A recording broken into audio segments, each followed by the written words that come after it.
stunting adalah kondisi di mana anak mengalami gangguan pertumbuhan sehingga tubuhnya lebih pendek ketimbang teman-teman seusia. Itulah pengertian dari stunting. Jadi apakah penyebab dari stunting? Jadi, faktor penyebab stunting pada anak yaitu kurangnya asupan gizi selama hamil dan kebutuhan gizi anak tidak tercukupi. Selain daripada itu, ada beberapa faktor lain yang menyebabkan stunting pada anak yaitu kurangnya pengetahuan ibu mengenai gizi saat hamil, sebelum hamil, dan setelah melahirkan. 2. Terbatasnya akses pelayanan kesehatan termasuk layanan kehamilan dan postnatal setelah melahirkan. 3. Kurangnya akses air bersih dan sanitasi. Dan yang terakhir, kurangnya akses makanan bergizi karena tergolong mahal.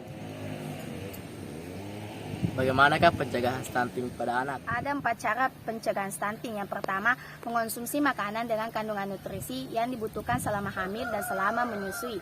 2. Memberikan ASI yang baik kepada si kecil, seperti memberikan nutrisi eksklusif dan nutrisi penting lainnya seiring pertambahan usia. 3. Rutin memeriksa kehamilan serta pertumbuhan dan perkembangan anak setelah lahir. 4. Menerapkan pola hidup bersih dan sehat, terutama mencuci tangan sebelum makan, serta memiliki sanitasi yang bersih di lingkungan rumah. Apa saja ciri-ciri stunting? Ciri-ciri stunting memuat beberapa poin. Yang pertama, pertumbuhan melambat. Yang kedua, wajah tampak lebih muda dari anak seusianya.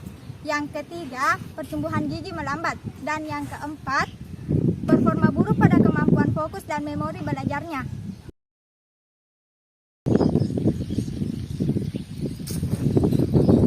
Yang kelima, pada usia 8-10 tahun, anak cenderung lebih pendiam, bahkan mengurangi kontak mata dengan orang-orang di sekitarnya. Yang keenam, berat badan balita tidak naik, bahkan cenderung lebih menurun. Yang ketujuh, pertumbuhan tubuh anak terhambat, seperti telat menarja atau menstruasi pertama pada anak perempuan. 8. Anak lebih mudah terserang penyakit infeksi. Apakah dampak stunting bagi penderitanya? Dampak jangka pendek stunting adalah terganggunya perkembangan otak, kecerdasan, gangguan pertumbuhan fisik, serta gangguan metabolisme.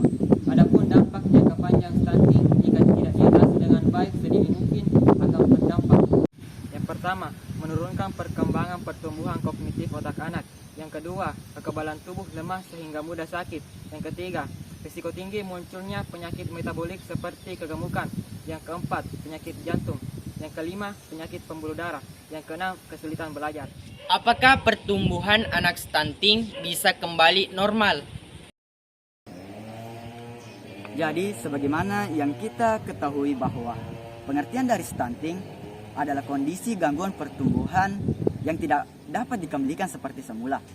Artinya bahwa jika seorang anak mengalami stunting sejak usianya masih balita, maka pertumbuhannya pun akan terus melambat hingga ia tumbuh dewasa. Generasi muda, cegah stunting dong!